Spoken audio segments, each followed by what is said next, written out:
Mon nom est Joseph Tremblay. J'ai été prêtre dans l'Église catholique depuis plusieurs années. Et même, j'ai été né dans l'Église catholique. Mais quand je suis devenu un croyant né de nouveau, j'ai dû quitter l'Église à laquelle j'appartenais depuis ma naissance. Et il fallait s'y attendre.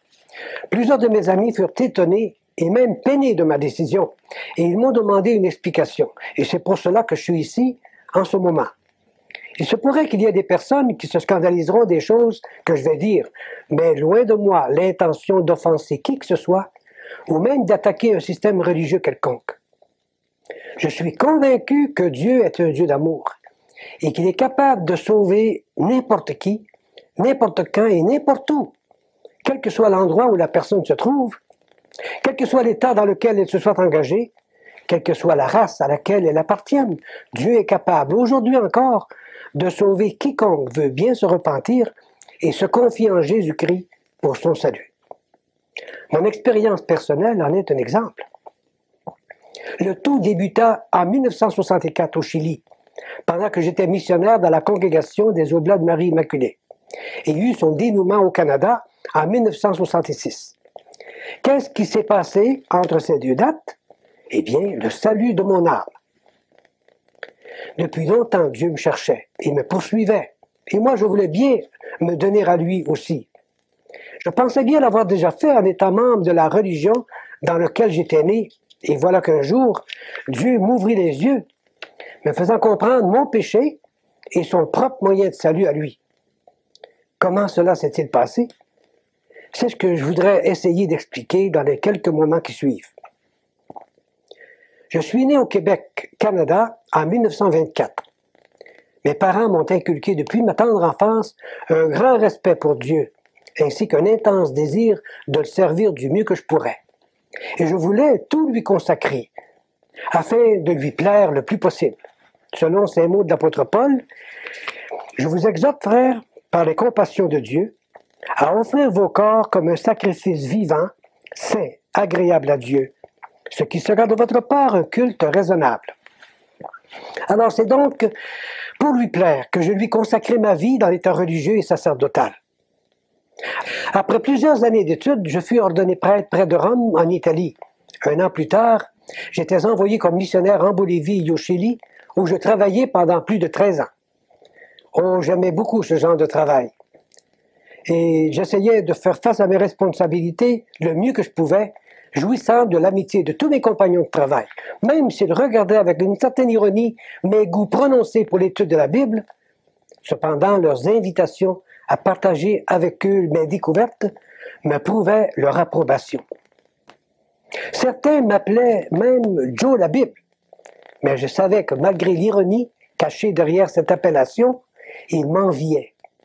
Mes paroissiens eux-mêmes appréciaient ce ministère de la parole de Dieu. Ils organisèrent un club de l'étude de la Bible à domicile, ce qui m'obligea à étudier sérieusement la Bible, tant pour préparer mes sermons dominicaux que pour me préparer à ces réunions improvisées. Alors, l'étude de la Bible, qui jusque-là était un hobby pour moi, devint bien vite une obligation professionnelle. Je me rendis compte que les vérités qu'elle contenait étaient beaucoup plus claires que je pensais. Et d'un autre côté, je découvris que beaucoup de dogmes que j'avais étudiés en étaient absents.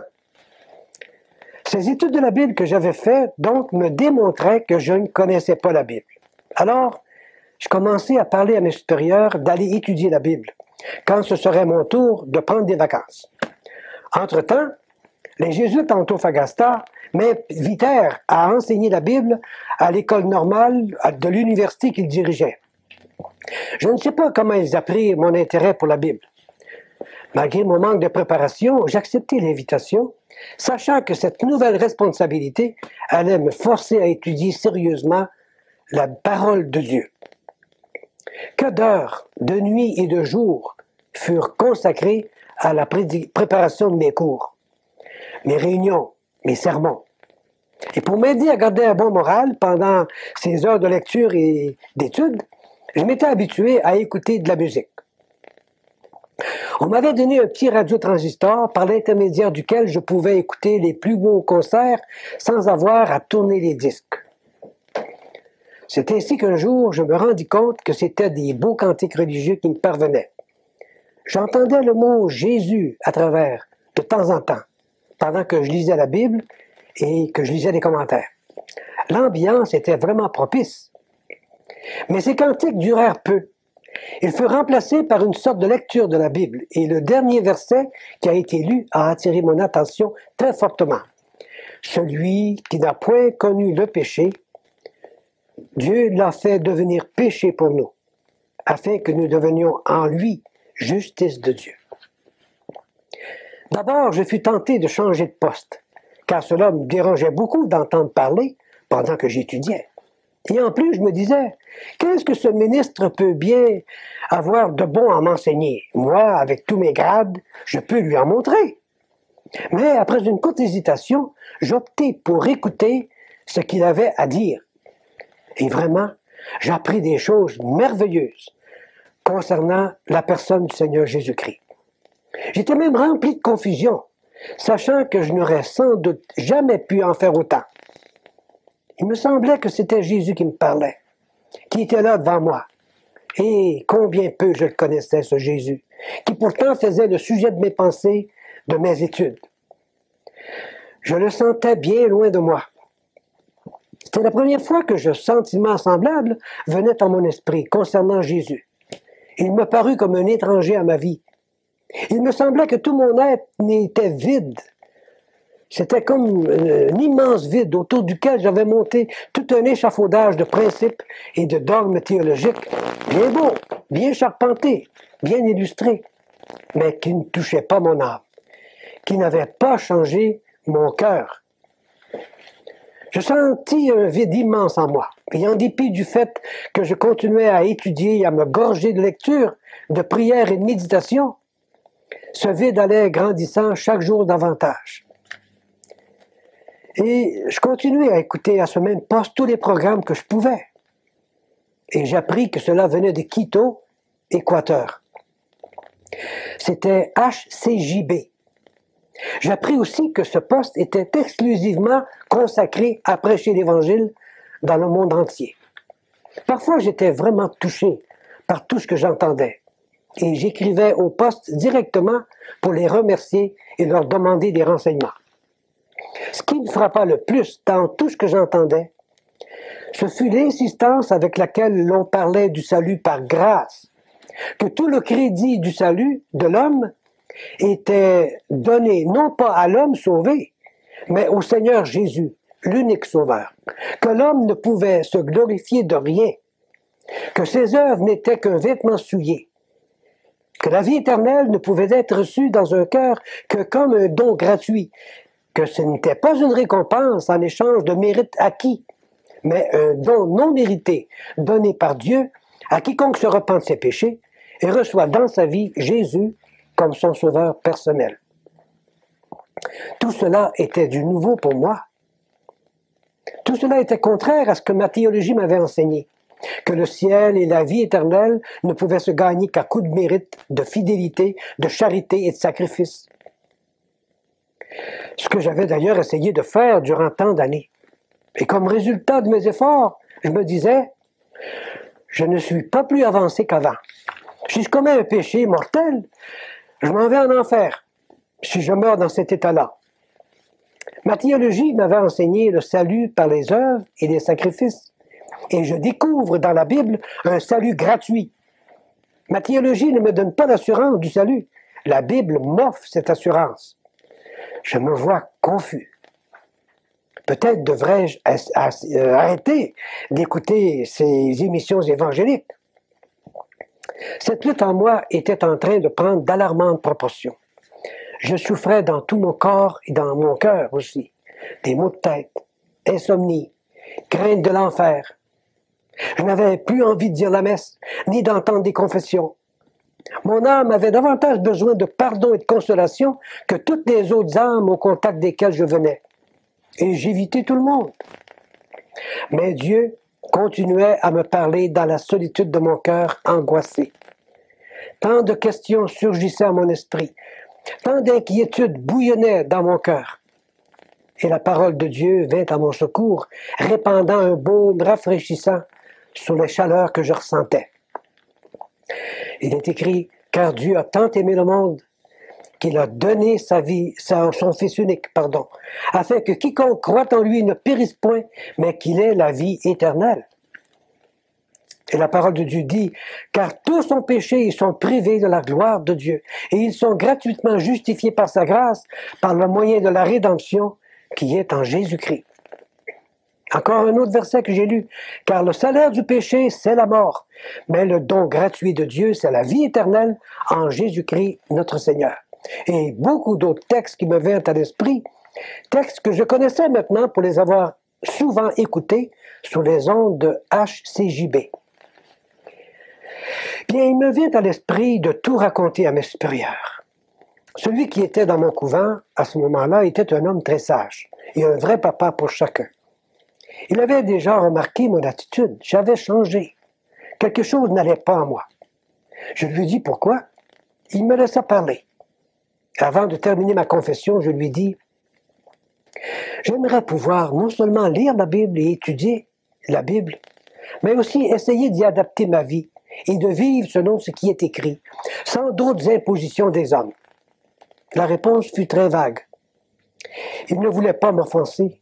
Il me conseilla de continuer à lire la Bible, mais que je devais maintenir ma fidélité aux enseignements de notre mère, la Sainte Église, à laquelle on doit se soumettre, même dans les choses qu'on ne comprend pas. J'écoutais mon supérieur avec tout le respect que je lui devais. Lui-même n'était pas sûr de son salut. Mais dans mon cœur, j'avais perdu la foi dans mon Église, parce qu'elle n'enseignait pas l'assurance du salut. Une fissure s'était faite dans mon cœur qui allait s'agrandir et tout casser, plus vite que je ne croyais. Alors la lumière se fit dans mon cœur au moment où je ne m'attendais pas du tout. C'était mon tour de prêcher dans la paroisse. Alors, le samedi antérieur, j'avais, comme d'habitude, écouté le programme de Billy Graham à la radio HCJB, l'heure de la décision. C'était le programme qui m'avait beaucoup aidé à préparer mes sermons les dimanches antérieurs. Cette fois-ci, j'avais choisi comme thème de ma prédication l'hypocrisie religieuse, en me prévalant du passage de l'Évangile selon Matthieu, au chapitre 7e, qui dit ceci. « Ceux qui me disent « Seigneur, Seigneur » n'entreront pas tous dans le royaume des dieux. Mais celui-là seul qui fait la volonté de mon Père qui est dans les cieux. Plusieurs me diront en ce jour-là, « Seigneur, Seigneur, n'avons-nous pas prophétisé en ton nom? N'avons-nous pas chassé des démons en ton nom? N'avons-nous pas fait beaucoup de miracles par ton nom? » Alors je leur dirai ouvertement, « Je ne vous ai jamais connu, retirez-vous de moi, vous qui commettez l'iniquité. » Je connaissais mes paroissiens. Je voulais attirer leur attention sur la vaine gloire que manifestaient certaines personnes devant tout ce qu'elles faisaient de bon, oubliant que bien souvent ces bonnes œuvres ne font que camoufler un cœur pourri. Et à mesure que je parlais, je sentais que la parole de Dieu me revenait à moi comme une balle de ping-pong qui vous revole dans la figure. Il est curieux de voir comment l'esprit humain, même en quelques secondes, peut établir toute une charpente de pensées qui nécessiterait peut-être des heures pour les mettre en mots. C'est ainsi que pendant que je faisais mon sermon, quelqu'un me parlait dans mon cœur. Il me faisait un sermon exactement adapté à mes besoins personnels. Je pensais, parce que j'étais un religieux et un prêtre, j'étais meilleur que tous ceux qui m'entouraient. Et pourtant, moi aussi, cette parole résonnerait un jour à mes oreilles. « Je ne t'ai jamais connu. Retire-toi de moi. » Et j'entendais mes propres arguments devant cette menace et cette condamnation. Comment est-ce possible, mon Dieu, que tu ne me connaîtras pas? Ne suis-je pas religieux? Ne suis-je pas ton prêtre? Regarde tous les sacrifices que j'ai faits jusqu'à date. Études pendant des années. Séparation de mes parents, de mon pays. Vœux de pauvreté, de chasteté, d'obéissance. Te consacrant toutes mes richesses, tout mon corps et même ma volonté afin de mieux te servir. Et tu vas me dire que tu ne m'as jamais connu? Considère de plus toutes les souffrances que j'ai endurées durant ma vie de missionnaire. Je n'ai pas toujours mangé à ma faim. J'ai pleuré avec ceux qui pleuraient.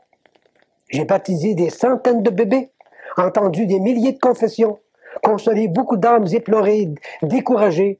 J'ai souffert le faim, la soif, le froid, la solitude, le mépris, l'ingratitude et beaucoup de menaces. Je suis même prêt à donner ma vie pour toi. Malgré tous ces arguments que j'apportais devant Dieu, cette même condamnation continuait à tinter à mes oreilles. Je ne t'ai jamais connu. Je me trouvais à bout d'arguments et de force. Je sentais que j'allais éclater en sanglots. Et là, devant mes paroissiens, je pleurais. Mes larmes m'empêchèrent de continuer mon sermon. J'étais tout simplement découragé devant cette terrible frustration d'une vie manquée. En face de mes péchés et de la condamnation de Dieu. Oh, tout cela fut trop pour moi. Le célébrant continua à dire sa messe, et moi je sortis de l'église cherchant un refuge dans mon bureau. Et là, la tête penchée sur la table, j'attendis que le calme me revint. Où me réfugier maintenant? Peut-être ma théologie me sauverait-elle si je reviens à elle et en suis fidèlement tous les dogmes et tous les préceptes. Mais cette même théologie à laquelle je voulais m'accrocher de nouveau commençait déjà à souffrir la débandade, les changements, la destruction. Je me tournai vers mes amis. Ils étaient dans la même situation que moi, incertains. Me confier à moi-même, dont je n'y comptais pas. À me voir, je n'étais plus qu'une loque vivante. Je n'en pouvais plus, étant totalement épuisé, déprimé et découragé. Et c'est à ce moment-là que Dieu espérait pour me présenter sa grâce. Quand l'homme est rendu au bout de lui-même, ça donne à Dieu l'occasion de se manifester à lui. Et voici un verset qui m'a beaucoup aidé. Car c'est par grâce que vous êtes sauvés, par le moyen de la foi. Et cela ne vient pas de vous. C'est le don de Dieu. Ce n'est pas par les œuvres, afin que personne ne se glorifie. Et c'est par cette promesse et cette première parole que Dieu se présenta à moi dans son salut. C'est par elle que j'ai compris mon erreur et le pourquoi du rejet de Dieu. Avec raison, il ne me connaissait pas. Je voulais me sauver par mes œuvres, et Dieu, lui, voulait me sauver par sa grâce. Quelqu'un d'autre s'était déjà occupé de mes péchés et du châtiment qui y était attaché. Le Seigneur Jésus-Christ.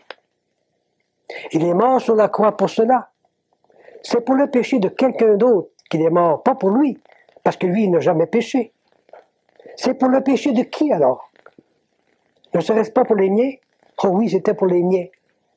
Et je me souviens des paroles du Seigneur. « Venez à moi, vous tous qui êtes fatigués et chargés, et je vous donnerai du repos. » Je compris que je devais aller à Jésus si je voulais avoir l'assurance de mon salut et le repos de mon âme. Cette parole du Seigneur Jésus qui m'était venue à la mémoire me semblait si claire maintenant que c'était comme si le Seigneur Jésus était à mes côtés, en chair et en eau. J'eus alors la tentation de lui demander « Mais où es-tu, Seigneur ?» Avant même que ce cri d'impatience s'élève de mes lèvres, une autre parole du Seigneur me revint à l'esprit. « Voici, je me tiens à la porte et je frappe. Si quelqu'un entend ma voix et ouvre la porte, j'entrerai chez lui. Je souperai avec lui et lui avec moi. » Alors, je lui ouvris la porte de mon cœur. Maintenant, je savais où était le Seigneur Jésus. Il était bien moins loin que je ne le croyais. Et je m'empressai de l'inviter à entrer dans mon cœur, dans ma vie. Et cela sans prendre le temps d'aller demander des permissions à un autre homme. Je lui dis, « Seigneur, entre dans mon cœur. Sois-en le chef. Prends-en le contrôle de ma vie, ô Sauveur bien-aimé. » À partir de ce moment-là, je savais que j'étais libéré de ce châtiment qui m'avait menacé durant si longtemps. J'étais sauvé, pardonné. J'avais la vie éternelle. Et j'en avais l'assurance, parce que Dieu l'avait dit dans sa parole. Mais à tous ceux qui l'ont reçu, à ceux qui croient en son nom, elle a donné le pouvoir de devenir enfants de Dieu, lesquels sont nés non du sang, ni de la volonté de la chair, ni de la volonté de Dieu, ni de la volonté de l'homme, mais de Dieu. J'étais donc devenu un enfant de Dieu, et Dieu était devenu mon Père. Et ce Dieu qui était devenu mon Père commença une œuvre merveilleuse en moi. Je compris alors cette parole que j'avais entendue si souvent.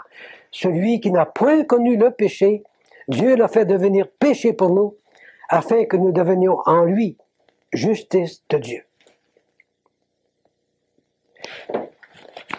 Et je me souviens aussi de cette autre parole du Seigneur Jésus-Christ que j'ai lue dans la Bible. Le châtiment qui nous donne la paix est tombé sur lui. Qu'est-ce qui s'est passé dans la suite? Eh bien, je continuais mon ministère sacerdotal du mieux que je pouvais. Mais peu à peu, je sentais que j'étais comme un étranger dans cet état. Je sentis que cette grâce qui m'avait sauvé, qui avait fait de moi un enfant de Dieu, allait entrer en conflit avec les œuvres de l'état dans lequel j'essayais de vivre. J'étais heureux parce que j'avais l'assurance de mon salut, mais j'étouffais en même temps, dans un cadre qui essayait de me pousser à faire des œuvres pour mériter mon salut. Le salut, je l'avais. Alors ces œuvres ont été mises de côté, les unes après les autres. Même ma prédication changea d'orientation et de présentation. Tout ce qui m'intéressait maintenant, c'est ce que Jésus avait fait et ce qu'il était. De sorte que je délaissais les thèmes préparés d'avance par l'organisation liturgique du diocèse pour consacrer tous mes efforts sur la personne et l'œuvre de mon Sauveur bien-aimé, le présentant comme tel aux paroissiens qui étaient abasourdis, ahuris, mais bien souvent aussi édifiés. Quoique je me sentais à l'aise envers Dieu, en ce qui concerne le salut parfait opéré par lui en moi, par son Fils, cependant, je ne me sentais pas à l'aise envers moi-même, ni envers les gens qui m'entouraient. Je portais un costume qui montrait que je suivais une religion basée sur des œuvres pour être sauvé. Tandis que dans mon cœur, je savais que Dieu m'avait pardonné sur la base de ce que son Fils avait fait une fois pour toutes sur la croix du Calvaire. Un sentiment d'hypocrisie s'empara de moi, produisant une situation qui allait devenir intenable, insupportable. Et c'est alors que je demandai à mes supérieurs d'accepter ma démission, sans trop comprendre pourquoi je voulais partir. Ils m'avaient en effet choyé de bien des manières. Rien ne me manquait. Selon eux, c'est vrai que rien ne me manquait en ce qui concerne le vêtement, le manger, le logement, la santé. Mais maintenant que j'avais l'assurance de mon salut, le Seigneur Jésus était devenu mon maître, je n'avais plus rien à faire pour me mériter ce salut gagné pour moi par Christ à un si grand prix. Vous savez, quand un criminel vient au Seigneur en se confiant en lui pour son salut, il ne fait plus les choses criminelles qu'il faisait. Quand un drogué, par exemple, vient au Seigneur, il ne se drogue plus. Quand un adultère vient au Seigneur, il ne commet plus de péché d'adultère. Cela signifie que ce salut, le salut que quelqu'un expérimente, change sa vie. Quant à moi, je n'avais pas commis de grands crimes. Je ne m'adonnais pas à la drogue, ni à d'autres péchés qui auraient pu me classer parmi les grands pécheurs, comme on dit. De quoi allais-je donc me séparer pour prouver ma sincérité devant un Dieu qui m'avait tant aimé jusqu'à donner son Fils pour faire l'expiation de mes péchés? Et c'est dans cette situation un peu confuse que je me tournai de nouveau vers le Seigneur, lui demandant de venir à mon secours, en me montrant le chemin à suivre, la décision à prendre, lui disant que j'étais même prêt à me départir de ce costume qui semblait m'étouffer. Et le Seigneur, qui ne fait jamais les choses à moitié, répondit à mes prières. Je revins au Canada en 1965 pour une longue période de repos. Bien vite, j'ai reçu la visite d'autres chrétiens évangéliques. Comment ont-ils appris mon intérêt pour la parole de Dieu? Mon nom leur avait été donné par le personnel du poste de radio HCJB, avec qui j'avais été en correspondance dans le passé. Mais même si je trouvais leurs commentaires très édifiants, je ne me suis pas donné à eux totalement. Je ne voulais pas tomber dans un autre système théologique, ayant été étouffé pendant des années par le système dans lequel j'étais né. J'avais grandi et vécu pendant presque 40 ans.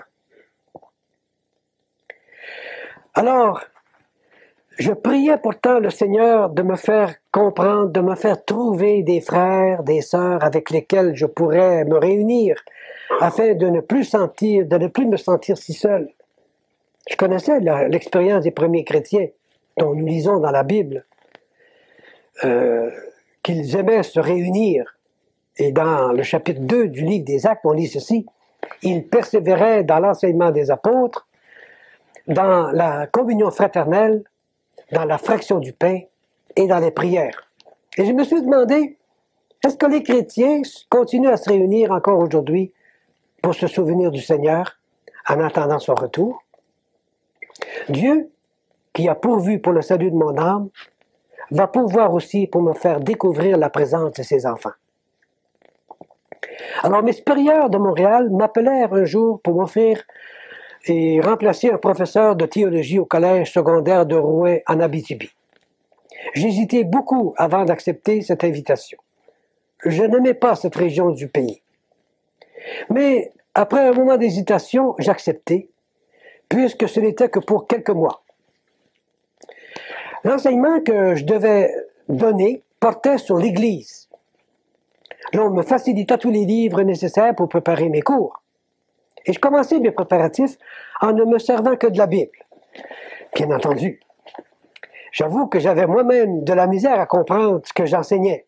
Ça contrastait tellement avec ce que j'avais appris au grand séminaire concernant cette Église hiérarchique de laquelle je faisais partie, du moins extérieurement par le costume. Mais j'aimais ça, étudier ce sujet. Pour illustrer mon enseignement, j'employais un petit radiotransistor, un petit enregistreuse plutôt, sur lequel j'enregistrais des interviews que je faisais sur la rue. Et je présentais ça à mes élèves. Un jour, j'appris par le journal local qu'une émission télévisée allait être présentée un certain dimanche. Et le titre du message que l'évangéliste allait présenter est « L'Église ». Alors j'ai enregistré sur ce petit appareil ce programme afin de pouvoir montrer à d'autres et leur faire écouter que d'autres aussi enseignent les mêmes choses que j'enseignais. Ça venait de la Bible. Et j'étais curieux de pouvoir contacter ce monsieur et l'inviter à venir me voir. Et il vint me voir. C'était Gaston Jolet, l'animateur de l'émission L'heure de la bonne nouvelle. Et dans sa conversation, je reconnus en lui quelqu'un qui connaissait vraiment le Seigneur, Jésus, comme son sauveur personnel. Après plusieurs visites qu'il fit à mon domicile, à mon couvent, il m'invita un jour chez lui pour y passer quelques heures pendant la journée de certain dimanche. Et c'est à cette occasion-là que j'assistais pour la première fois au repas du Seigneur. J'avais déjà lu dans ma Bible concernant l'habitude qu'avaient les premiers chrétiens de participer au repas du Seigneur. Et je voulais savoir si ça se pratiquait encore aujourd'hui. Et en assistant à cette réunion pour la première fois, je reconnus, là encore, ce qui était écrit dans la première épître de Paul aux Corinthiens, et je cite, « Car toutes les fois que vous mangez ce pain et que vous buvez cette coupe, vous annoncez la mort du Seigneur jusqu'à ce qu'il vienne. » Dieu avait répondu à mes prières. Il m'avait conduit à des frères et des sœurs dans le Seigneur qui se réunissaient au nom du Seigneur pour se souvenir de lui jusqu'à ce qu'il vienne. Oh, j'étais très heureux. Peu de temps après, j'écrivis à mes supérieurs à Montréal, leur annonçant la nouvelle que j'avais trouvé ma famille et leur demandant de bien vouloir m'obtenir la dispense de mes vœux, de ne plus me considérer comme membre de leur Église, que ma vie dorénavant, le Seigneur Jésus allait s'en occuper. Et c'est ainsi que le Seigneur m'a libéré, non seulement de mes péchés et de la condamnation qui y était attachée, mais aussi de tout système d'hommes qui écrase et étouffe. Une grave question s'est posée. Quand j'ai été sauvé, je me suis demandé si j'allais continuer dans la religion dans laquelle j'avais grandi. D'ailleurs, plusieurs m'ont souvent posé cette question. Pourquoi n'avez-vous pas continué à pratiquer la religion catholique après avoir été sauvé? Donc, chacun devrait se poser cette question et chercher dans la Bible, dans la parole de Dieu, la réponse que Dieu donne à cette grave question. C'est d'ailleurs ce que j'ai fait. Et en décrivant mon exercice spirituel devant cette grande question et la manière dont le Seigneur m'a dirigé, peut-être que d'autres personnes seraient-elles aidées à résoudre aussi leurs problèmes. Il y a deux textes qui se sont présentés à mon esprit dès le début, qui allaient donner une nouvelle orientation à ma vie. Le premier se trouve dans la seconde épître aux Corinthiens. Ne vous mettez pas avec les infidèles un joug étranger. Car quel rapport y a-t-il entre la justice et l'iniquité? Ou qu'y a-t-il de commun entre la lumière et les ténèbres? Quel rapport y a-t-il entre Christ et Bélial? Et quelle part a le fidèle avec l'infidèle? Quel rapport y a-t-il entre le temple de Dieu et les idoles? Car nous sommes le temple du Dieu vivant, comme Dieu l'a dit. J'habiterai et je marcherai au milieu d'eux. Je serai leur Dieu et ils seront mon peuple. C'est pourquoi sortez du milieu d'eux et séparez-vous, dit le Seigneur. Ne touchez pas ce qui est impur et je vous accueillerai. Je serai pour vous un père et vous serez pour moi des fils et des filles, dit le Seigneur Tout-Puissant. Ici, le Seigneur me demande de sortir d'un système qui lui déplaît. Et je me demandais, de quel système est-il question? On m'avait toujours enseigné que ma religion était la meilleure, et qu'en dehors de l'Église, point de salut. Peut-être ne voulait-il pas viser ma religion, après tout.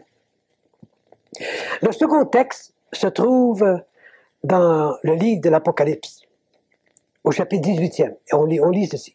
« Et j'entendis du ciel une autre voix qui disait, « Sortez du milieu d'elle, mon peuple, afin que vous ne participiez point à ses péchés, et que vous n'ayez point part à ses fléaux, car ses péchés se sont accumulés jusqu'au ciel, et Dieu s'est souvenu de ses iniquités. » Eh bien ici, Dieu me décrit le système dont il veut que je me sépare, comme étant un système qui est encore dans ses péchés et continue à pécher contre Dieu, comme en lui lançant des flèches. Mais quel était le système dont il est fait mention? Est-ce possible que j'en fasse partie sans le savoir? Et c'est alors que j'ai passé en revue toute ma vie, vérifiant par les Écritures tout ce que je faisais et tout ce que j'étais. Tout comme on le lit dans le livre des Actes concernant les chrétiens de Bérée, qui dit ceci, « Ces Juifs avaient des sentiments plus nobles que ceux des Thessaloniques. Ils reçurent la parole avec beaucoup d'empressement. Ils examinaient chaque jour les Écritures pour savoir si ce qu'on leur disait était exact.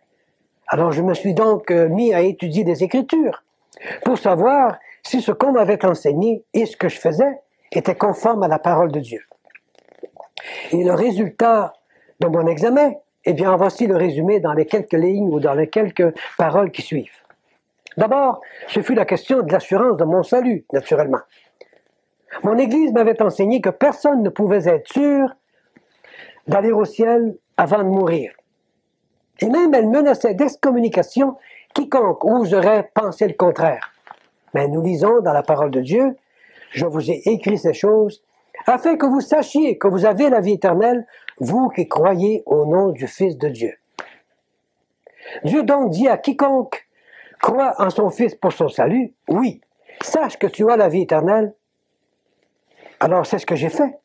Je me suis repenti et j'ai mis ma foi pour mon salut dans la personne et l'œuvre du Seigneur Jésus-Christ. Donc je sais que je suis sauvé. Les hommes avec leur théologie disent « Non, tu ne peux pas être sûr. Personne ne peut être sûr. » Qui a raison? C'est Dieu, naturellement.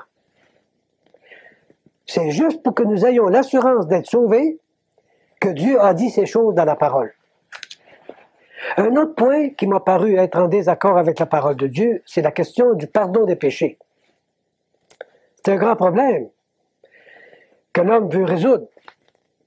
Eh bien, ce grand problème, c'est celui de savoir comment ces péchés peuvent être pardonnés et que seul le Seigneur Jésus peut les pardonner. En ce qui me concerne, j'avais fait tout ce qui était en mon pouvoir pour obtenir cette sécurité et cette paix, en me soumettant à tout ce que mon Église m'avait enseigné. Chaque semaine, après avoir fait mon examen de conscience, je me confessais à un autre prêtre.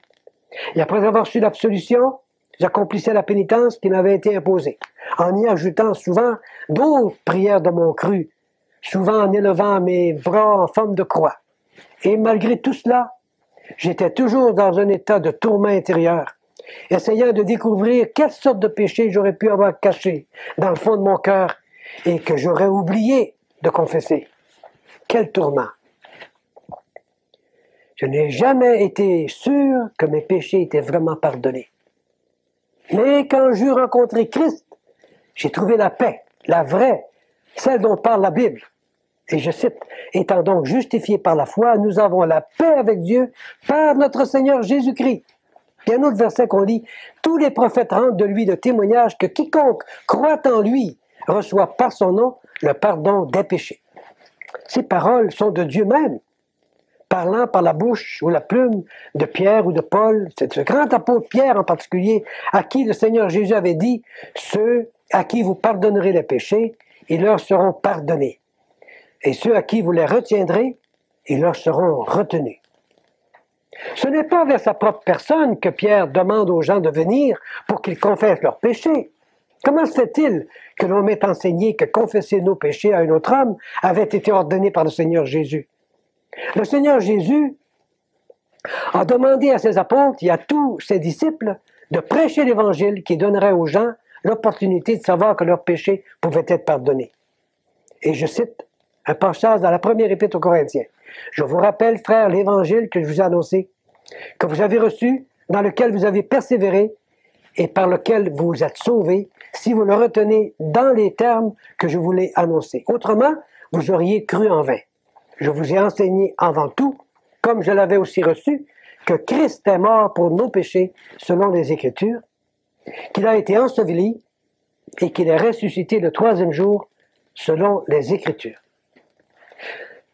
C'est donc vrai que par l'Évangile, nous venons à connaître Christ et que nos péchés sont pardonnés par lui pour quiconque met sa foi en lui pour son salut. Moi, je me suis confié à lui pour mon salut, donc mes péchés sont pardonnés. Parfois, il y a des doutes qui surviennent, mais je me dis, le Seigneur l'a dit et il a raison. C'est lui qui me donne l'assurance et cela me suffit. Et j'ai la paix dans mon cœur. C'est sans doute cela qu'a compris Corneille, dont parle le livre des Actes. Et je cite, « Cet homme était pieux et craignait Dieu, avec toute sa maison. Il faisait beaucoup d'aumônes au peuple. Il priait Dieu continuellement. Un ange lui apparut tout à coup et lui ordonna de faire venir l'apôtre Pierre, qui lui parlerait du Seigneur, et lui dirait, remarquez bien, il lui dirait des paroles par lesquelles il serait sauvé, lui et toute sa maison. » En d'autres termes, il fallait que Corneille entende les paroles de l'Évangile s'il voulait être sauvé. Si Corneille reçoit cet Évangile qui sauve, alors ses péchés seront pardonnés. Quel soulagement! Savoir que le pardon des péchés s'obtient non par une série interminable de prières, de sacrifices, de pratiques religieuses, mais plutôt en mettant sa foi dans la personne et l'œuvre du Seigneur Jésus. Et je cite un autre verset dans le livre des Actes qui dit « Sachez donc, frères, que c'est par lui que le pardon des péchés vous est annoncé, et que quiconque croit est justifié par lui de toutes les choses dont vous ne pouviez être justifiés par la loi de Moïse. » S'il y a des gens qui enseignent une autre doctrine, imposant la confession des péchés à d'autres hommes qui sont également des pécheurs, ces gens-là tombent dans la catégorie des faux docteurs et commettent un grand péché contre Dieu. J'étais un de ces gens-là. Par conséquent, j'ai arrêté d'entendre des confessions des autres et aussi de confesser mes propres péchés à d'autres personnes. Selon la Bible, le salut est totalement gratuit. J'avais été obligé de faire tant de choses, tant de cérémonies et de prières pour m'assurer une bonne place dans le ciel. Et cependant, je n'étais jamais sûr, certain, de pouvoir me présenter devant Dieu. Et cela en dépit de ma fidélité à accomplir mes obligations comme prêtre, comme religieux. J'avais lu dans la Bible plusieurs fois ce passage sans que je me pose des questions. Et voici le passage. « Car c'est par la grâce que vous êtes sauvés, par le moyen de la foi. Et cela ne vient pas de vous, c'est le don de Dieu. Ce n'est point par les œuvres afin que personne ne se glorifie. » Mais c'est comme si mon intelligence aurait été enténébrée. Une fois que j'ai été sauvé, et alors que je continuais à faire mon travail de prêtre, une voix intérieure me demandait « Pourquoi récites-tu ce rosaire? Et sais-tu pas que le salut est une grâce de Dieu, un don, un cadeau de Dieu? » Alors, en obéissance à la parole de Dieu, j'ai arrêté de faire des choses que j'avais l'habitude de faire dans le but de me gagner mon salut et une meilleure place dans le ciel. Quand je les faisais, c'était comme si je méprisais le Seigneur Jésus. C'était comme s'il n'avait pas fait assez pour moi, ou bien comme s'il ne l'aurait pas fait avec assez de perfection. Pourtant, ne s'était-il pas écrié du haut de la croix, « Tout est accompli ». C'est pourquoi, comme l'a exprimé l'apôtre Paul, oubliant ce qui est en arrière et me portant vers ce qui est en avant, c'est alors que je commençais à apprécier vraiment la personne du Seigneur Jésus. Appréciation qui est allée sans cesse en grandissant depuis lors, à mesure que je délaissais ces pratiques du passé. En me rappelant ce verset, le don gratuit de Dieu, c'est la vie éternelle par Jésus-Christ notre Seigneur. Sur la base de la gratuité du salut, je compris en même temps que les œuvres méritoires, les indulgences, les prières répétées, les neuvaines, les pèlerinages, les œuvres de charité, et j'en passe, tout cela devait être abandonné, mis de côté, puisqu'elles ne pouvaient pas non plus me gagner le salut de Dieu, ni son ciel. Dieu avait dit, nous sommes tous comme des impurs, et toute notre justice est comme un vêtement souillé. Je compris en même temps que, si bien le salut de Dieu ne peut pas s'acheter, cependant, il y a des œuvres qui suivent le salut, qui sont des résultantes du salut. Comme on dit dans la parole, dans Éphésiens chapitre 2, « Car nous sommes son ouvrage, ayant été créés en Jésus-Christ pour de bonnes œuvres que Dieu a préparées d'avance, afin que nous les pratiquions. » Nous ne sommes donc pas sauvés par des bonnes œuvres, mais une fois que nous sommes sauvés, nous devons faire les œuvres que Dieu veut qu'on fasse. Une des cérémonies que j'avais l'habitude de faire, et pour laquelle d'ailleurs j'avais été ordonné prêtre, c'était la Sainte Messe.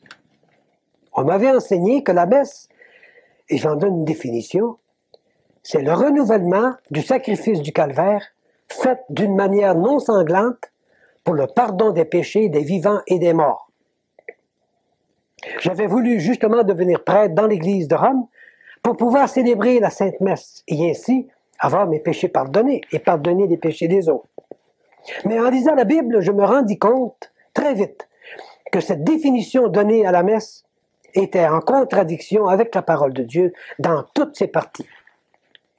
En lisant l'Épître aux Hébreux et en méditant sur le caractère non transmissible du sacerdoce de Christ, je fus frappé par l'emploi fréquent de l'expression « une fois pour toutes ».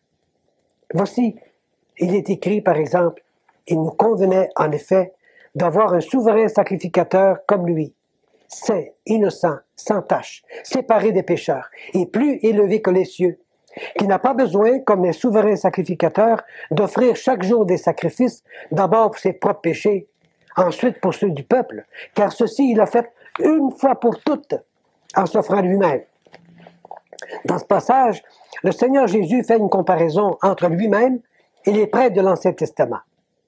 En disant ceci, « Mais Christ est venu comme souverain sacrificateur des biens à venir. Il a traversé le tabernacle plus grand et plus parfait qui n'est pas construit de main d'homme, c'est-à-dire qui n'est pas de cette création. Et il est entré une fois pour toutes dans le lieu très saint. » Un peu plus loin, nous disons, ce n'est pas pour s'offrir lui-même plusieurs fois, mais maintenant, à la fin des siècles, il a paru une seule fois pour effacer le péché par son sacrifice. Il s'est offert une seule fois pour porter les péchés de beaucoup d'hommes. Et enfin, dans le chapitre 10 de l'Épître aux Hébreux, il est marqué « Nous sommes sanctifiés par l'offrande du corps de Jésus-Christ une fois pour toutes. » Et lui, après avoir offert un seul sacrifice pour les péchés, s'est assis pour toujours à la droite de Dieu. Tout ceci signifie que le sacrifice du Seigneur Jésus-Christ ne peut pas être renouvelé ni répété parce que lui, il l'a fait à la perfection et que nos péchés furent effacés complètement. Mais l'homme insiste. Nous devons renouveler le sacrifice du calvaire. Dieu dit non. Mon fils l'a fait une fois pour toutes. Qui a raison? Bien Dieu, naturellement. Et l'homme commet un grave péché contre Dieu en voulant renouveler ou répéter ce qui a été fait par Dieu parfaitement et une fois pour toutes. Je sais par expérience que ce renouvellement apporte beaucoup d'argent dans les mains de ceux qui célèbrent la messe. Mais le Seigneur Jésus n'a-t-il pas dit « Faites ceci en mémoire de moi » Cela est vrai. Et c'est justement cela qu'ont commencé à faire les premiers chrétiens, aussitôt qu'ils eurent pu se réunir. Comme c'est marqué dans le livre des Actes, le premier jour de la semaine, nous étions réunis pour rompre le pain. Voilà, c'était le repas du Seigneur qu'ils faisaient, pour se souvenir du Seigneur Jésus. Comme c'est écrit dans la première épître de Paul aux Corinthiens, « Car toutes les fois que vous mangez ce pain et que vous buvez cette coupe, vous annoncez la mort du Seigneur jusqu'à ce qu'il vienne. » Et aujourd'hui encore, les sauvés qui ont témoigné de leur foi en Jésus-Christ dans les eaux du baptême se réunissent à chaque dimanche pour se souvenir de leur Sauveur en participant au repas du Seigneur. Et c'est justement durant un de ces repas du Seigneur auxquels j'avais été invité un jour que j'ai reconnu qui étaient les véritables sauvés. Et avec quelle joie ils aimaient se réunir pour manifester leur gratitude envers leur Sauveur en l'adorant et en le remerciant. Ce repas du Seigneur était célébré non pas pour que les péchés soient pardonnés, mais justement parce que leurs péchés avaient été pardonnés déjà, à cause du Seigneur Jésus-Christ qui a livré son corps sur la croix du Calvaire et qui a versé son sang en expiation pour les péchés. La question du pardon des péchés est réglée pour les sauvés. Quelle différence avec la messe du système auquel j'avais appartenu? La messe était célébrée pour obtenir le pardon des péchés. Mais la Bible dit, sans effusion de sang, il n'y a pas de pardon. Or, la messe est un sacrifice non sanglant, fait sans effusion de sang. Alors, je comprends pourquoi il n'y avait pas de pardon des péchés. Et même s'il aurait été possible de célébrer des messes durant toute l'éternité, eh bien, durant toute l'éternité, les péchés n'auraient pas été pardonnés, et par conséquent, ils auraient été soumis au juste jugement de Dieu pendant toute l'éternité. On ne peut imaginer la gratitude de mon âme envers la personne de mon Sauveur pour son œuvre magnifique du salut opéré sur la croix du Calvaire. Une fois pour toutes, une œuvre si parfaite qui a permis au Père Céleste de ne jamais plus se souvenir de mes péchés. Malgré la grande satisfaction que je ressentais concernant le pardon de mes péchés et l'appréciation que j'entretenais envers la personne du Seigneur Jésus, cependant je me sentais comme un intrus face à lui. Me sachant sauvé par grâce, j'ai continué durant un bout de temps à exercer mon ministère sacerdotal, portant sur mon corps, devant les gens, le costume du prêtre et le titre du prêtre. Pendant ce temps-là, une des paroles de la Bible me harcelait profondément. Mais lui, parce qu'il demeure éternellement, possède un sacerdoce qui n'est pas transmissible. Dieu était en train de me dire, il n'y a qu'un seul prêtre, c'est mon fils. Et son sacerdoce ne peut pas être transféré ni transmis à personne d'autre. Mais encore là, l'homme avec sa théologie rétorque, il nous faut des prêtres, puis on va s'en faire. Qui a raison? Dieu, naturellement. Quand j'eus renoncé au sacerdoce humain, j'ai commencé à comprendre le plan que Dieu avait à l'égard de tous les croyants. Il a voulu les faire un avec Christ et en Christ, intégrés à l'état sacerdotal de son Fils dans le ciel. Comme on lit dans la parole de Dieu, première épître de Pierre. Et vous-même, comme des pierres vivantes, édifiez-vous pour former une maison spirituelle, un saint sacerdoce, afin d'offrir des victimes spirituelles agréables à Dieu par Jésus-Christ. Cela signifie que tous les croyants, tous ceux qui sont sauvés par la foi en Jésus-Christ, qu'ils soient hommes ou femmes ou enfants, sont tous membres de la famille sacerdotale du Seigneur Jésus-Christ. On m'a fait l'objection suivante. Comment est-ce possible que tant de prêtres, d'évêques, que le pape même, qui ont exercé une si grande influence sur la société, qu'ils se soient tous trompés? Incompréhensible, en effet. Toutes ces personnes ont accompli des choses merveilleuses pour le bien-être des gens, partout dans le monde. Mais en ce qui me concerne, j'étais convaincu que tout en étant moi-même un prêtre dans cette religion, selon la Bible, je n'étais pas même un enfant de Dieu. Que si je suis parvenu à me faire ordonner prêtre, ce sacerdoce me fut communiqué par une pure ordination humaine. Il ne venait pas de Dieu. L'on m'avait ordonné prêtre parce que, antérieurement, j'avais été confirmé ou j'avais été baptisé, j'avais reçu d'autres sacrements. Et si je n'avais pas été baptisé avant, on ne m'aurait jamais ordonné prêtre. Le baptême dont on m'a baptisé, comme étant petit bébé, a été, selon cette religion, mon entrée dans le christianisme. J'ai appris plus tard que, par ce baptême, j'étais devenu un enfant de Dieu. Mais je sais maintenant qu'on ne devient pas un enfant de Dieu, ni par une cérémonie religieuse quelconque, ni par aucune œuvre qu'on pourrait faire. C'est plutôt par la foi en Jésus-Christ qu'on devient un enfant de Dieu. Alors, si mon baptême ne faisait pas de moi un enfant de Dieu, à quoi m'auraient servi les autres sacrements que j'avais reçus après ou que j'aurais pu recevoir plus tard? Même si on m'avait consacré évêque, cela n'aurait pas servi à grand-chose. Et que se serait-il passé si on m'avait couronné pape? C'est le Seigneur Jésus-Christ qui a demandé à tous ceux qui croiraient en lui qu'ils témoignent de leur foi publiquement, et ce témoignage exigé par le Seigneur se fait par le baptême par immersion. Ce baptême démontre devant tout le monde, d'une manière visible, ce qui s'est passé d'une manière invisible dans l'âme de chacun quand Dieu a sauvé cette personne-là. C'est une cérémonie qui décrit notre identification avec le Seigneur, dans sa mort, dans son ensevelissement et dans sa résurrection.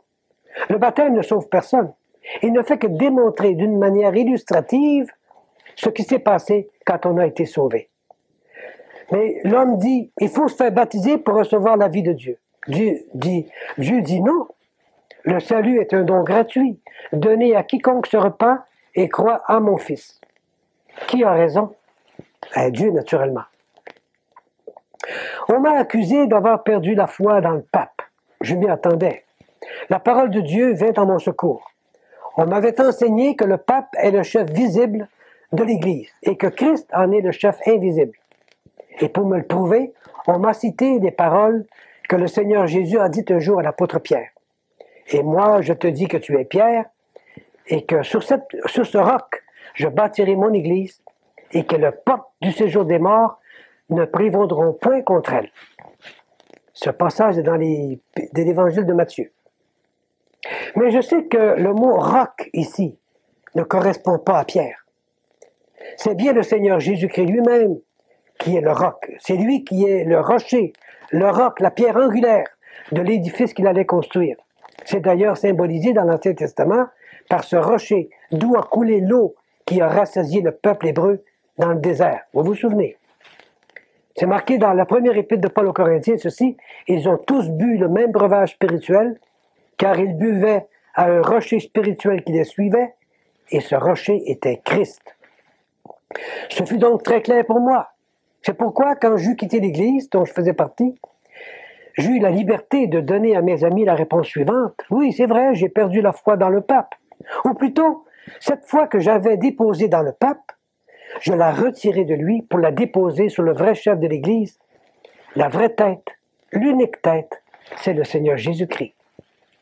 Depuis lors, je demande à Dieu que beaucoup de gens puissent ouvrir les yeux aussi, incluant le pape, pour qu'ils en viennent à se repentir de leurs péchés, comme je le fis un jour, et qu'ils mettent leur foi pour leur salut dans la personne et l'œuvre du Seigneur Jésus-Christ. C'est d'ailleurs ce que fit l'apôtre lui-même quand il a répondu au Seigneur, « Tu es le Christ, le Fils du Dieu vivant. » Ces paroles ne venaient pas de la tête de Pierre, comme le Seigneur Jésus le lui fit remarquer. Elles venaient du Père Céleste. C'est ce Saint-Esprit qui m'a poussé à mettre ma foi en Jésus-Christ pour mon salut. N'importe qui, entendant la bonne nouvelle de l'Évangile, doit aussi confesser Jésus de la même manière. Il doit déclarer et reconnaître « Tu es le Christ, le Fils du Dieu vivant ». C'est ça la déclaration de foi que le Seigneur Jésus s'attend à entendre de la part de quiconque veut bien le reconnaître comme Sauveur et Seigneur. Je l'ai fait un jour. C'est à votre tour maintenant. Quelle que soit votre position dans l'échelle hiérarchique de votre Église, vous devez répondre personnellement à cette même question du Seigneur. Qui pensez-vous que je suis? Et la réponse à cette question déterminera la position de votre âme devant Dieu. Si vous donnez la même réponse que celle donnée par l'apôtre Pierre, vous deviendrez alors non pas un pape, mais bien un enfant de Dieu. L'apôtre Pierre était conscient qu'il n'était pas devenu pape. Il a écrit aux chrétiens de son temps, et cela vaut pour tous les chrétiens de tous les temps, « Voici les exhortations que j'adresse aux anciens qui sont parmi vous, moi, ancien comme eux, témoin des souffrances de Christ. » De plus, jamais l'apôtre Pierre n'a exigé qu'on l'appelle sa sainteté, ni aucun autre titre d'ailleurs. Quand j'étais encore dans le clergé, on m'a souvent appelé révérend père. Combien d'autres titres que l'on donne à d'autres personnes selon les grades qu'elles ont ou les costumes qu'elles portent. En quittant le sacerdoce des hommes, je perdais naturellement le droit de me faire appeler prêtre. C'était mieux ainsi. Il est écrit « N'appelez personne sur la terre votre père, car un seul est votre père, celui qui est dans les cieux. Ne vous faites pas non plus appeler directeur, car un seul est votre directeur, le Christ. » Alors les hommes, cependant, ils ont continué à appeler leurs prêtres révérends, et d'autres révérendissime, monseigneur. Et même ils ont poussé l'insolence jusqu'à employer le titre sa sainteté, ignorant le fait que ce dernier titre ne peut pas être attribué qu'à Dieu seul. C'est lui qui le mérite. Quelle audace! Combien de flèches contre Dieu! Plusieurs de mes amis et collègues ont pensé que le motif qui m'a poussé à quitter l'Église a été celui de pouvoir me marier. Ils ont même allégué que je camouflais ce désir intérieur derrière la façade de l'Évangile. Je laisse à Dieu le soin de s'occuper d'eux et de leur ouvrir les yeux. Quant à moi, j'étais sauvé, j'étais devenu un enfant de Dieu par la foi en Jésus-Christ, et je savais que mon Sauveur et mon Seigneur allait s'occuper de moi dans tous les détails de ma nouvelle vie, et il a fait merveilleusement. 3 années plus tard, il m'a fait rencontrer celle qui, depuis, est mon épouse, Jessie McGowan. C'est une chrétienne expérimentée dans les choses du Seigneur. Parlant de mariage, j'ai appris par la parole de Dieu que le mariage est un état voulu par Dieu pour tout le monde. Personne ne peut mettre d'empêchement à cette volonté de Dieu sans aller à l'encontre de ses plans. Et on lit dans la parole de Dieu ceci, mais l'Esprit dit expressément que dans les derniers temps, quelques-uns abandonneront la foi pour s'attacher à des esprits séducteurs, à des doctrines de démons, par l'hypocrisie de faux docteurs portant la marque de la flétrissure dans leur propre conscience. Ils prescrivent de ne pas se marier et de s'abstenir d'aliments que Dieu a créés pour qu'ils soient pris avec action de grâce par ceux qui sont fidèles et qui ont connu la vérité.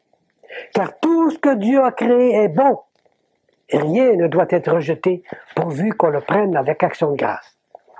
Donc Dieu dit, le mariage est bon pour tout le monde, mais l'homme rétorque, non, le mariage n'est pas bon pour les prêtres, les religieuses ou les religieux.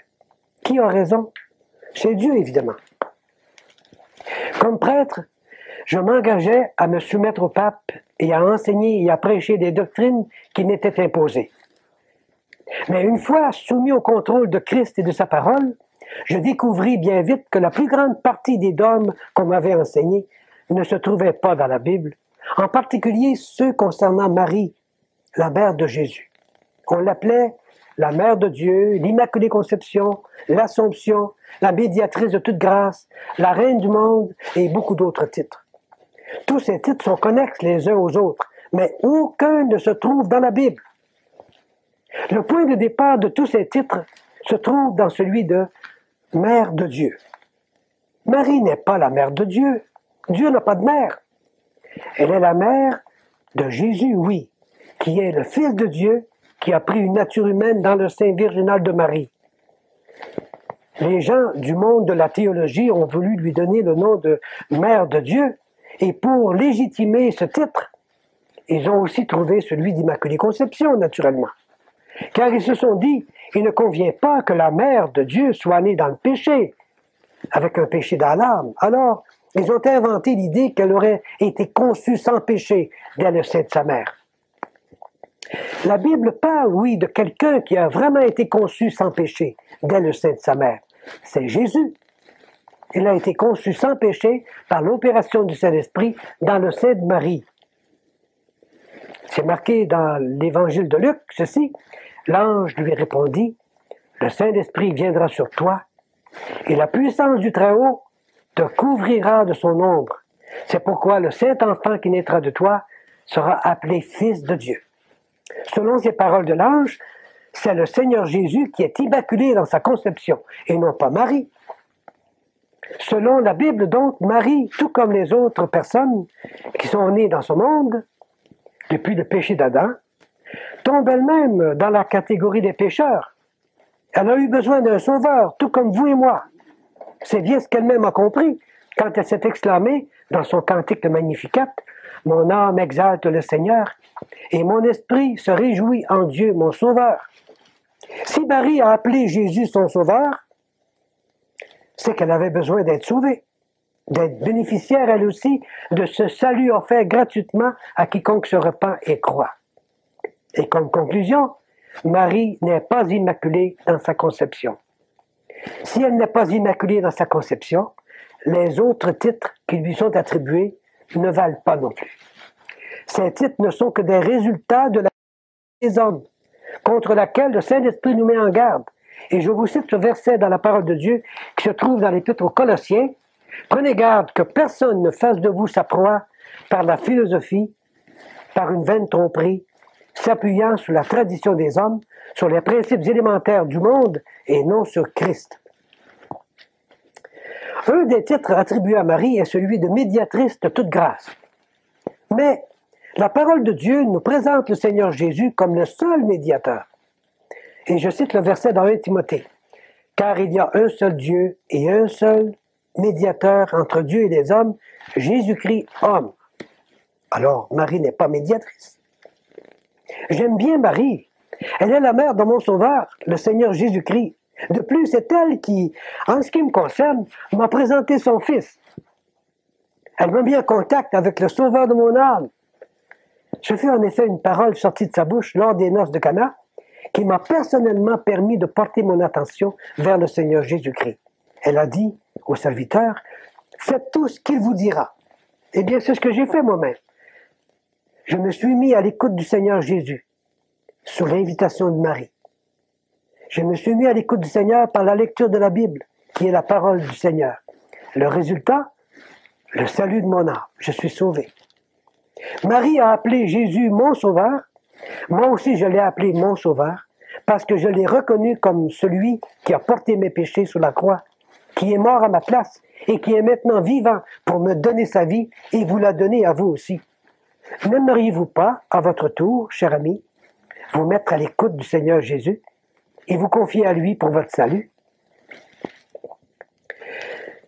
Durant ces dernières années que j'ai vécues dans l'Église, j'ai vu beaucoup de changements s'opérer, des enseignements différents, des pratiques nouvelles. Maintenant que j'appartiens à l'Église du Seigneur, je regarde en arrière et je me réjouis d'avoir quitté un système humain qui est soumis à tant de changements et qui crée tant de confusion. C'est le sort qui attend toute organisation humaine. Tout ce qui est humain change. Mais la parole de Dieu ne change pas. Le ciel et la terre passeront, mais mes paroles ne passeront point, a dit le Seigneur Jésus. Se confier à cette parole de Dieu donne une grande confiance, une forte assurance et un grand repos d'esprit. Tandis que le fait de se confier dans la parole des hommes, leur doctrine, ne fait que laisser un arrière-goût d'inquiétude, en plus de tomber sous la malédiction de Dieu. On a demandé, comment se fait-il que tu aies accepté toutes ces doctrines pendant des années et que maintenant tu les rejettes toutes? Mais la réponse, j'étais aveugle. Maintenant je vois. Le Seigneur Jésus m'a ouvert les yeux du cœur pour que je sois sauvé et les yeux de mon intelligence pour que je comprenne ce qu'il me laisse comprendre par son Saint-Esprit. Il est écrit, si notre évangile est encore voilé, il est voilé pour ceux qui périssent, pour les incrédules dont le Dieu de ce siècle a aveuglé l'intelligence afin qu'ils ne voient pas briller la splendeur de l'évangile de la gloire de Christ qui est l'image de Dieu. J'ai ouvert ma Bible et j'ai laissé Dieu regarder le fond de mon cœur pour qu'il me révèle à moi-même le mal qu'il trouverait à l'intérieur. Et le Saint-Esprit a fait tout le travail. Il m'a convaincu de péché, m'a poussé à la repentance et m'a jeté tel que j'étais dans les bras de mon Sauveur. L'Éternel est près de ceux qui ont le cœur brisé. C'est dans le psaume 34 qu'on dit ça. Ce même Saint-Esprit m'a montré que le Seigneur était mort pour moi sur la croix. Que là, ce sont nos souffrances qu'il a portées. C'est de nos douleurs qu'il s'est chargé, frappé de Dieu et humilié. Mais il était blessé pour nos péchés, brisé pour nos iniquités. Le châtiment qui nous donne la paix est tombé sur lui. Et c'est par sa meurtrissure que nous sommes guéris. Nous étions tous errants comme des brebis. Chacun suivait sa propre voie. Et l'Éternel a fait retomber sur lui l'iniquité de nous tous. C'est un beau passage que vous trouverez dans la prophétie du prophète Isaïe au chapitre 53. C'est par ces paroles que j'ai compris jusqu'à quel point le Seigneur Jésus m'a aimé, jusqu'à donner sa vie pour moi. Je ne pouvais plus résister à tant d'amour. Je me suis repenti de mes péchés, j'y ai renoncé, et j'ai invité le Seigneur Jésus à entrer dans ma vie, lui en donnant tout le contrôle. Ne pourriez-vous pas faire la même chose? C'est ainsi que le plan de salut que Dieu avait pour moi et pour le monde a été réalisé pour moi. Celui qui n'a point connu le péché, Dieu l'a fait devenir péché pour nous, afin que nous devenions en lui justice de Dieu. Et qu'est-ce que je fais maintenant? Le Seigneur Jésus a mis dans mon cœur le désir et la volonté de dire à tous ce que Dieu a fait pour moi. C'est l'ordre qu'il a donné aux démoniaques libérés. Vous vous souvenez? Dans l'évangile de Luc, il est dit « Retourne dans ta maison et raconte ce que Dieu t'a fait. » Et il s'en alla, il publia par toute la ville ce que Jésus avait fait pour lui. Ce fut aussi le cri d'enthousiasme de la Samaritaine. Ayant laissé sa cruche, elle s'en alla dans la ville et elle dit aux gens « Venez, venez voir un homme qui m'a dit tout ce que j'ai fait. » Ne serait-ce pas le Christ? Et c'est ce que je fais. Depuis que je suis né de nouveau, par la grâce de Dieu, nous passons, mon épouse et moi, tout notre temps à présenter le Seigneur Jésus-Christ au monde comme étant le seul sauveur qui sauve parfaitement quiconque s'approche de Dieu par lui. Dieu m'a même permis d'employer les mêmes moyens de communication par lesquels je suis venu en contact avec sa parole, la radio et la télévision. Eh bien, si vous désirez de plus amples renseignements et informations, je vous invite à m'écrire. Je répète, mon nom, c'est Joseph Tremblay et mon adresse, c'est 17 rue Anceville, Rivière-du-Loup, province de Québec, Canada. G5R 3Z3. Que le Seigneur ouvre vos yeux et vous bénisse.